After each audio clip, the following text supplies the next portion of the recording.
সকাল সকাল ঘুম থেকে উঠে আগে নিজেকে ফ্রেশ করে নিয়েছি, কারণ আমি এখন থেকে ঠিক করেছি আগে নিজের খেয়াল রাখবো।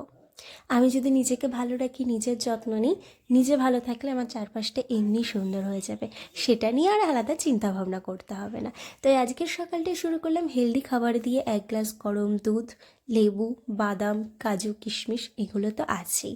তারপর আজ একটু রান্না করেছিলাম শুক্তো। আমি শুক্তোটা অনেক দিন পর রান্না করেছি, আমার কিন্তু খেতে বেশ ভালোই লাগছিল।